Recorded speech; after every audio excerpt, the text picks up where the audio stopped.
करवा चौथ की कथा से एक सीख हमेशा मिली है, और वो सीख आप भी अपनी जिंदगी में जरूर उतारना।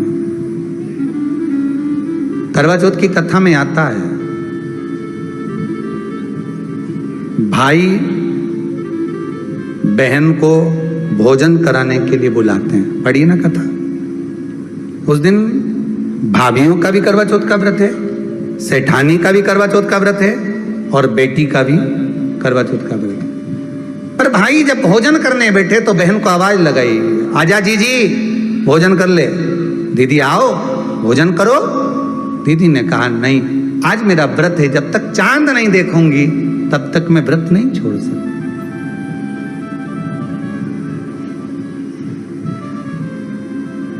चंद्रमा देख लूंगी, अर्घ दे दूंगी, पूजन कर लूंगी, तब मैं व्रत छोड़कर फिर भोजन कर लूंगी। भाई भोजन की थाली से उठे, भोजन की थाली से भाई उठे। सबने विचार कर लिया, एक काम करो, जीजी भोजन नहीं कर रही है, दूर जाकर वहां आग लगाओ, टेकरी के ऊपर आग लगाना, एक चलनी इतनी बड़ी ले जाओ, उस चलनी को दिखाना आग में। मैं जीजी से कह दूंगा, वो चांद निकल गए और जीजी अर्घ दे देगी, अर्घ दे देगी, भोजन कर लेगी। बेचारी कब की भूखी, सुबह से उसने कहीं खाया नहीं। ये व्रत वाले दिन सबको बहुत दया आती है, बाकी के दिन कहां चले जाते हैं। अब दया आ रही है भाइयों को। करवा चौथ की कथा बहुत ज्ञान की कथा है। कभी माताएं तो आप तो पढ़ती होगी, वो चलनी में मुंडा देखने से पहले तो पढ़ी जाए, उसके बाद मुंडा देखा जाए, उसके बाद मुंह देखे चलनी में, ने तिलक करे, ने फिर आरती उतारे। ये तो सब बात का छत के ऊपर का ये सारा प्रोसेस बात का। पर नीचे तो जब तुम पूजन करो तो उस समय पे किताब पढ़ने पड़े, और उसमें लिखा ने भाई उनके दया आ गई, दया आई तो बहन के खाना खिलाने के लिए ने चलनी में वो आग जलाकर दिखा दी।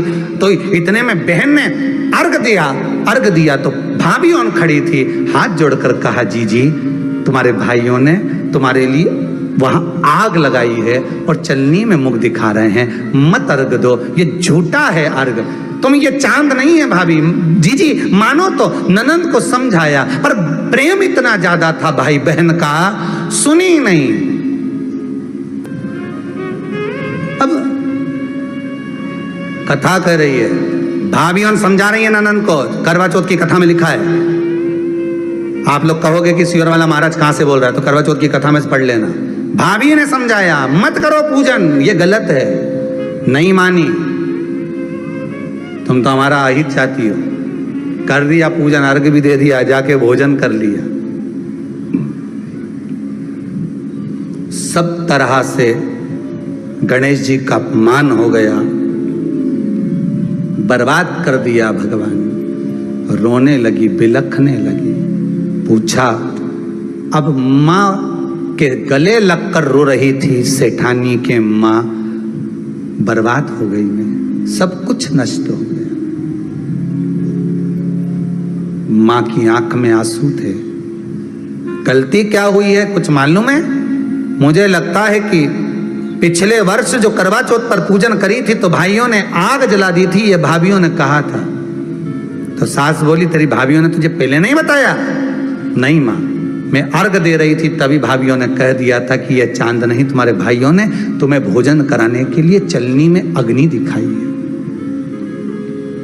तो बेटी गलती तो तेरी है ना। सवेरे से लेकर शाम तक जब भूखी रही, 8 बजे तक भूखी रही, 9 बजे तक भूखी रही, ने टोरा टोरी ने छोरा छोरी के बार बार छत पे भेज रही, देख के तो आया कि नहीं आया, देख के तो आया कि नहीं आया।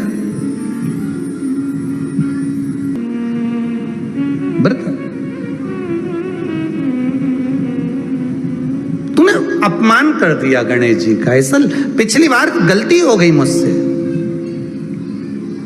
वो गलती कैसे स्वीकारूं मैं, कैसे सुधारूं मैं,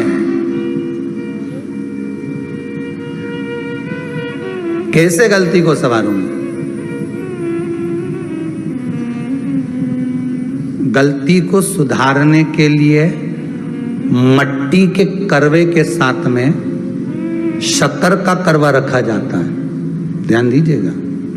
शक्कर का करवा जानते हो, वो मीठा जो करवा होता है, मीठा जो करवा होता है वो कब प्रयोग में करा जाता है? या तो पहली बार करवा चौथ का व्रत उठाते हैं उस समय पर, या फिर उद्यापन के समय पर, या फिर कोई गलती हमसे हो गई तो मिठाई का जो शक्कर का, शुगर का जो करवा होता है उसको भरा जाता है कि मेरे से पिछले वर्ष जो गलती हो गई, क्या गलती हो गई भगवान, बस उस गलती को संवारने के लिए उसको भर दिया जाता है। मिलता है बाजार में, आपने देखा कि नहीं देखा वो पता नहीं, पर मार्केट में आता है। शक्कर का करवा, शुगर का करवा भरा जाता है। गलती भाइयों ने भी कर दी, कभी कभी हमारी सहानुभूति, कभी कभी हम दूसरे को समझाने के चक्कर में अपना तत्व दिखाने के लिए गलती कर जाते हैं, अपना तत्व दिखाने के लिए। 16 सोमवार का उद्यापन कब होता है? प्रदोष काल में, शाम के समय। हम पूजन करने कब बैठ जाते हैं? दोपहर में 12 बजे, 1 बजे। हरतालिका तीज की पूजन का पहली पूजन कब होती है? प्रदोष काल में। प्रदोष के बाद करते रहो। कई लोग पूजन कर लेते दोपहर में 2 बजे। चाय पीना पड़ेगी, भूख लग रही है, कुछ खा लूंगी, मना नहीं, पर समय का भी तो भान करो। दुकान खुलने का भी एक समय होता है 8 बजे, दुकान बंद करने का समय होता है 10 बजे, कथा का समय होता है 2 बजे से 5 बजे तक। सबका एक समय होता है कि इतनी बजे से इतनी बजे तक रहेगा। उसी तरह हर पूजन का विधान है, समय है। सुबह 4 बजे से लेकर रात्रि के चंद्र आए जब तक आप भूखे रहते हो करवा चौथ के दिन। फिर जल्दी किस बात की है? क्यों इतनी जल्दी है? वहां जाओ, वहां देख के आओ चांद आया कि नहीं, वहां जाओ, वहां देख के आओ चांद आया कि नहीं आया। अगर भगवान को दर्शन देना है और तेरे व्रत में अगर प्रबलता है तो भगवान तो छत के ऊपर पर आकर खड़ा हो जाएगा। तो विश्वास तो रख, भरोसा तो रख।